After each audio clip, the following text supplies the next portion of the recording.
Hello, I'm Chris Cashman, and welcome to News on Main, the place to get connected with the latest small business news. A little pizza joint in New Orleans made headlines when they managed to get funding from billionaire entrepreneur and Dallas Mavericks owner Mark Cuban. From inside a 490-square-foot store, they say they've transformed America's guiltiest pleasure into a healthy treat that doesn't sacrifice taste. In smart business, Naked Pizza shares their plan to open more than 300 franchises starting this month.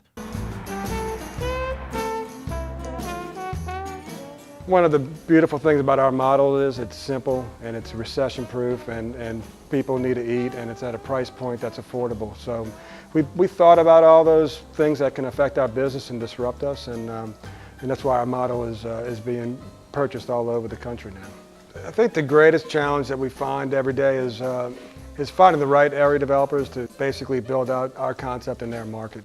They've received more than 5,000 applicants hoping to become franchisees. Choosing quality over quantity, they know only a select few could carry out the core mission of Naked Pizza.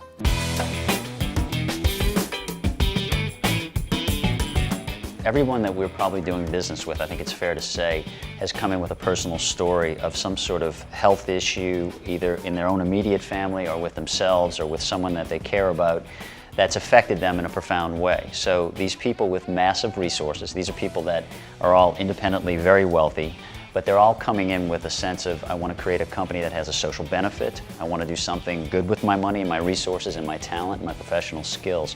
So we're building probably the best of the best in terms of our network. These are people that have multi-unit experience. These are people that are successful business people. They know how to hire the right people. They have the resources and they have the heart for this business.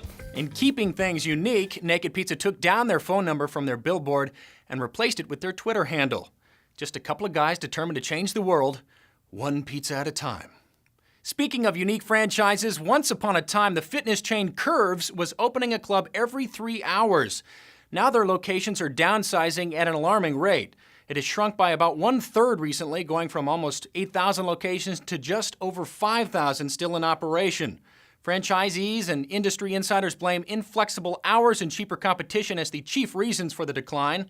In Connected to Maine, Curves franchise owner Hillary Howarth reveals what she thinks the company has done right and wrong. In the beginning, they were overwhelmed with almost a tsunami effect of overselling because the demand was so popular for having a Curves. Every 2 miles there was another Curves right around me. Lots of choice for women, and we almost were competing with each other. At the moment, the closest Curves to me is a 15-minute drive. One thing that I think Curves has done right is they've kept up with the times by investing in new technology. The Curves Smart program, which allows a member to track her own progress individually every time she comes in to work out on the computer. It's great. The members love it. While her first franchise survived the recession and is doing quite well, Hillary says she made a mistake by buying another underperforming club in 2008 with the hope of turning it around. In the end, she couldn't even sell it and eventually had to walk away from the second location. We caught up with a franchise expert and business coach from the Entrepreneur's Source, Jeff Levy, who explains what you should do if your franchise network finds itself in trouble. You want to make sure that you are continuing to meet your obligations, you're continuing to pay your royalties, and you're continuing to be in compliance with your franchise agreement. If your franchisor is not meeting what their obligations are, take a real careful look as to, is it really impacting your business? And if you think it is, then you might want to consult a franchise attorney and understand what your rights and obligations are under those circumstances. What's the best way to gauge your business's health? Get tips from a turnaround specialist in our highlighted article, 5 Signs Your Business is in Distress, right here on Business on Main. In other small business news, as funding becomes more of a challenge for startups these days, the trend of credit card loans is becoming an increasingly popular way for banks to lend to small businesses. Many applicants who have been rejected for a regular loan find themselves approved for plastic-backed credit, sometimes from the same bank. Critics say this isn't a viable strategy for long-term financing since credit lines can be taken away suddenly, while most SBA loans carry a minimum term of 7 years.